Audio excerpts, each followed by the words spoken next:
Doctor Balasaheb Sawant Konkan कृषी विद्यापीठ दापोली आणि आंतरराष्ट्रीय भात संशोधन संस्था फिलिपाईन्स यांच्यात झालेल्या आंतरराष्ट्रीय सामंजस्य करारामुळे भात शेतीचा कायापालट करणारा आणि राज्यस्तरीय भात विकास वाढीचा 112 कोटी रुपयांचा ऐतिहासिक महाअन्नपूर्णा प्रकल्प 1.0 केंद्र व राज्य शासनाच्या निधीतून मंजूर झाल्याने दापोली कृषी विद्यापीठाच्या शिरपेचात मानाचा तुरा रोवला गेला असल्याची माहिती विद्यापीठाचे कृषी विस्तार व शिक्षण शास्त्रज्ञ डॉक्टर रवींद्र मर्दाने यांनी नुकतीच दिली आहे.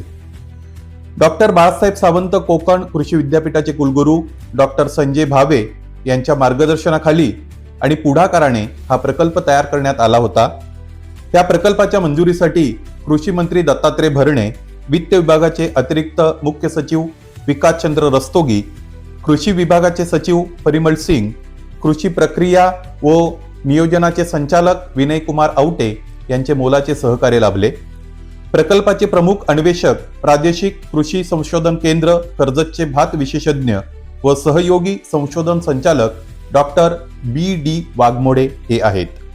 राज्यातील भात उत्पादक शेतकऱ्यांचे उत्पादन व उत्पन्न वाढीसाठी आणि वातावरणपूर्वक भात जाती तसेच तंत्रज्ञान विकसित करण्यासाठी राष्ट्रीय कृषी विकास योजनेअंतर्गत सदर प्रकल्प महाराष्ट्र शासनामार्फत केंद्र शासनास सादर करण्यात आला होता.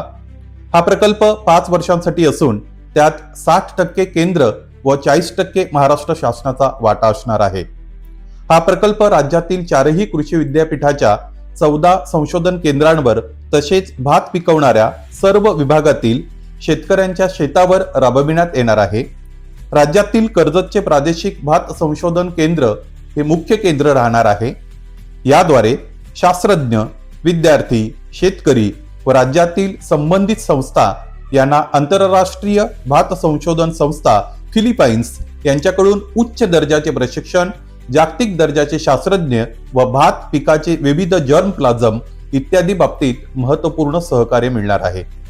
राज्यातील भात शेती पावसावर निर्भर असल्याने वारंवार हवामान बदलामुळे पाऊस उशिरा येणे, खंड पडणे, कमी कालावधीत जास्त पाऊस पडणे तसेच पीक पक्वतेवेळी जास्त पाऊस पडल्याने भात पीक लोळून नुकसान होणे, किडी रोगाचा मोठ्या प्रमाणावर उद्रेक होणे, भात पुनर्लागवड, कापणी, मळणी इत्यादी कामासाठी मनुष्यबळ वेळेत न मिळणे यामुळे राज्यातील भात उत्पादनावर मोठा परिणाम होत आहे.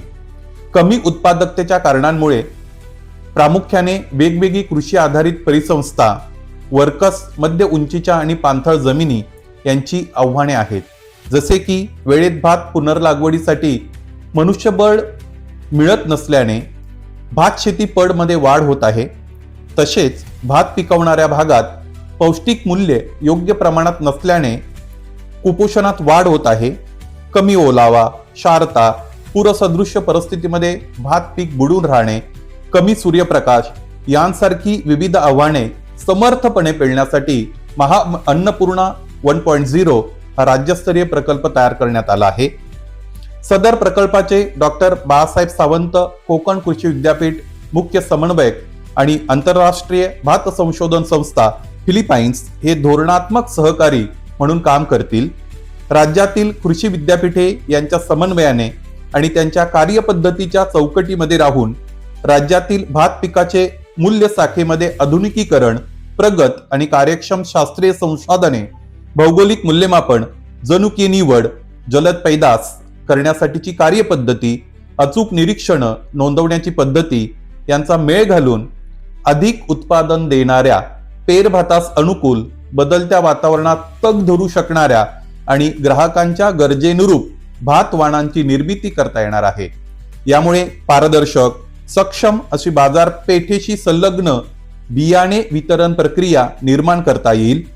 मूल्यवर्धित साखळीमध्ये शास्त्रज्ञ, विद्यार्थी, शेतकरी यांची क्षमता वाढविणे व त्यांचा सहभाग वृद्धिंगत करणेही शक्य होणार आहे, असे कृषी विस्तार शिक्षण शास्त्रज्ञ डॉक्टर रवींद्र मर्दाने यांनी सांगितले.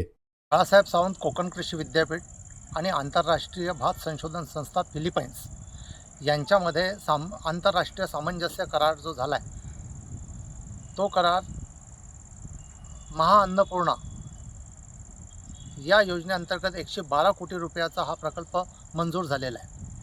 आणि हा जो प्रकल्प आहे तो प्रकल्प माननीय कुलगुरू डॉक्टर संजयजी भावे यांच्या पुढाकाराने आणि मार्गदर्शनाखाली तयार करण्यात आला होता. या प्रकल्पासाठी महाराष्ट्राचे वित्त विभागाचे अतिरिक्त मुख्य सचिव आदरणीय विकासचंद्र रस्तोगी साहेब, त्याचप्रमाणे कृषी विभागाचे सचिव आदरणीय परिमल सिंग सर, त्याचप्रमाणे अन्न प्रक्रिया आणि नियोजन विभागाचे संचालक विनायकजी आवटे यांचं फार मदत झालेली आहे.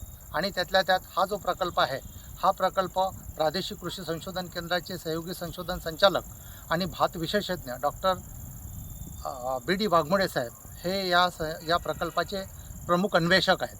विशेष म्हणजे महाराष्ट्रामध्ये जी 4ही कृषी विद्यापीठ आहेत आणि 4ही कृषी विद्यापीठाच्या अंतर्गत जी 14 संशोधन केंद्र आहेत, तर त्या संपूर्ण या संशोधन केंद्रावर याचा लाभ होणार आहे. विशेष म्हणजे या ठिकाणी आज कसं आहे की हे जे संशोधन केंद्र आहे प्रादेशिक कृषी संशोधन केंद्र कर्जत हे महाराष्ट्रातलं एक प्रमुख संशोधन केंद्र आहे.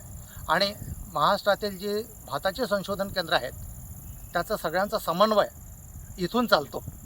केंद्राने या अगोदर कर्जत 1, कर्जत 2, कर्जत 3, कर्जत 4, कर्जत 5, कर्जत 6, कर्जत 7, कर्जत 8, कर्जत 9, कर्जत 10, कर्जत 184 ह्या सुधारित जाती विकसित केलेल्या आहेत. त्यानंतर महाराष्ट्रातली पहिली संकरित जात सह्याद्री ही सुद्धा याच संशोधन केंद्राने 1998ला विकसित करून शिफारसीत केली. त्यानंतर सह्याद्री 2, सह्याद्री 3, सह्याद्री 4 ह्या व्हेरायट्यासुद्धा या संशोधन केंद्राने दिलेल्या आहेत. त्याच्यानंतर ट्रॉम्बे कोकण खारा, कोकण शताब्दी, कोकण आणि ह्या व्हेरायट्यासुद्धा मागच्या 6 महिन्यापूर्वी ट्रॉम्बे कोकण महान ही व्हेरायटीसुद्धा आपण रिलीज केलेली आहे. विशेष म्हणजे जी सेंटेड व्हेरायटी आहे कोकण सुहास ही सुद्धा आपण विकसित करून शिफारसीत केलेली आहे. सर्वात चांगलं म्हणजे या ठिकाणी बायोफोर्टिफाईड म्हणजे ज्याला पोषण मूल्य असलेली जी व्हेरायटी आहे ती नंबर 1वर आहे रत्नागिरी 8. ही व्हेरायटी खूपच चालणार आहे आणि खूप तिला डिमांड आहे. रत्नागिरी 7 ही लाल भाताची व्हेरायटी सुद्धा या संशोधन म्हणजे डॉक्टर बाळासाहेब सावंत कोकण कृषी विद्यापीठाने रत्नागिरीच्या संशोधन केंद्रातून दिलेली आहे. त्यामुळे ह्या ज्या सुधारित जाती आहेत त्याचं उत्पादन 40 ते 45 क्विंटल प्रति हेक्टर आहे आणि ज्या संकरित जाती आहेत त्याचं 60 ते 65 क्विंटल प्रति हेक्टर उत्पादन आहे. त्यामुळे निश्चितपणे कोकणातील शेतकऱ्यांनी डॉक्टर बाळासाहेब सावंत कोकण कृषी विद्यापीठाने सध्याच्या परिस्थितीमध्ये बदलतं वातावरण आहे.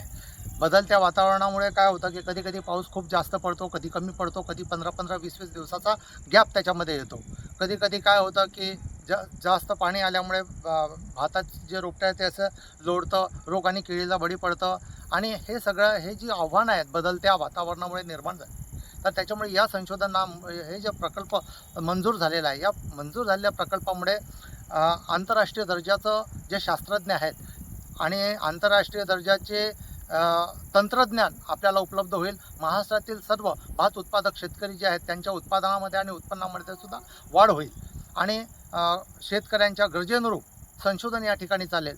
शेतकऱ्यांच्या आणि ग्राहकांच्या पसंतीस उरतील अशा भाताच्या नवनवीन जाती, संकरित जाती, त्याचप्रमाणे सुधारित जाती निर्माण करता येतील. वातावरणाला पूरक बदलत्या वातावरणामध्ये तग धरतील अशा जाती या ठिकाणी निर्माण होणार आहेत.